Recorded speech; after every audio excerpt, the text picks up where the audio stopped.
I know that you, C# developer, have always wanted to be able to avoid using those /n/n/n everywhere in your strings.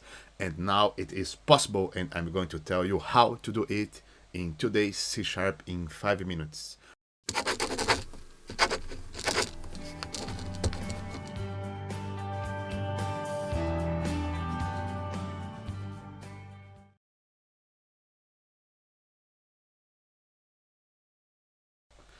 In our example, we have a very common scenario in a developer's daily life, which is I want to send a message to my user formatted as follows.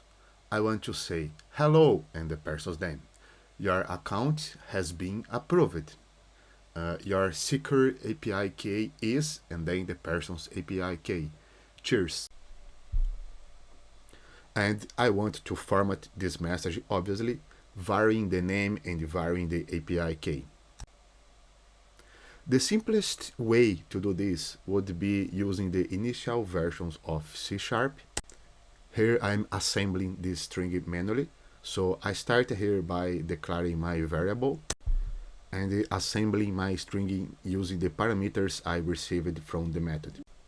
I need to say hello and add the space, add the plus and the name, and then I need to say your account has now been approved, period. Another new line character for me to add a new line.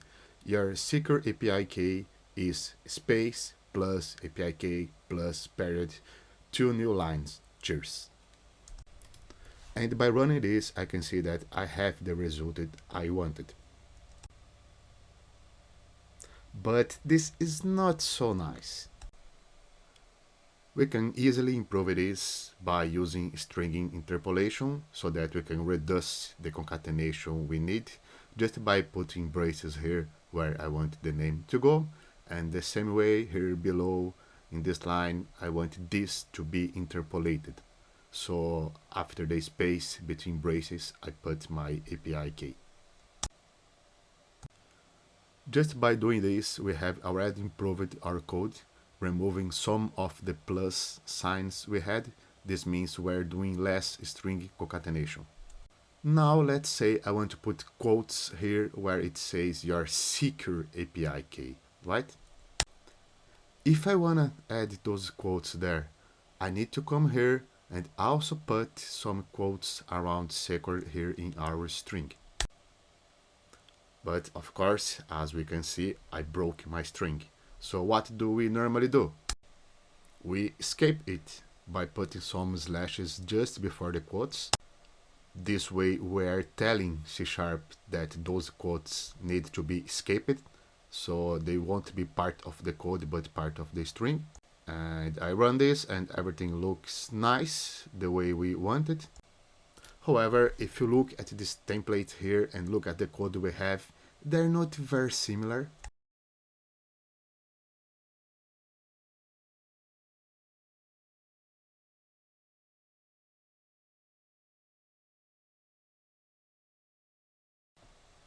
We have a lot of stuff in the middle of this template and it can be improved. In C#11 we have a new thing called raw string literals, which allows me to do the following. Here in my variable instantiation I will start by putting at least 3 quotes and also finishing it with at least 3 quotes. This will tell C# that everything between those 2 lines or everything between those 3 quotes is pure text.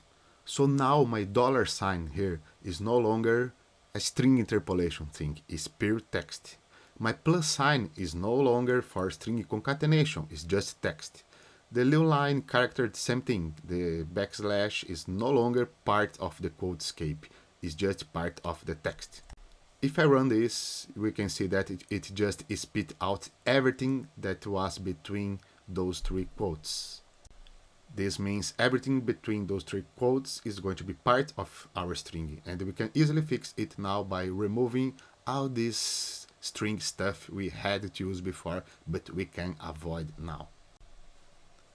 By doing this, we can simplify our code, make it much more visually similar to the template, so we don't need to use all those string stuff we had to use before anymore. And this means, as we can see now, to do a line break, we can just do a line break. It's very natural. We don't need /n anymore. It's just the same way we would be doing in the template. Right now I don't have a string interpolation, so I can add the $sign here.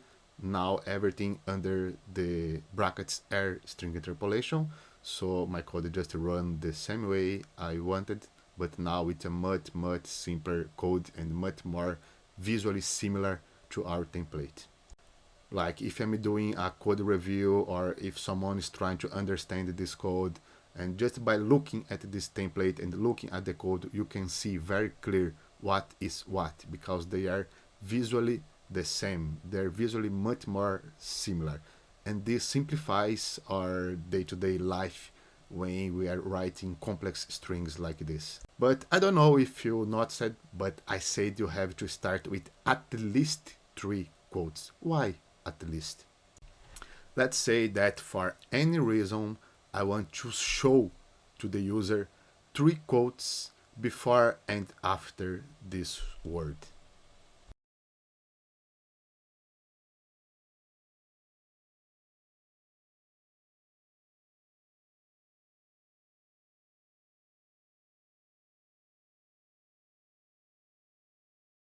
I can do is I can come here and say to C# that my string is now starting with 4 quotes, so it has to end with 4 quotes. So anything between those 4 quotes are text. This means our 3 quotes is now text and not part of the code, and this will spit out the text just the way we want it.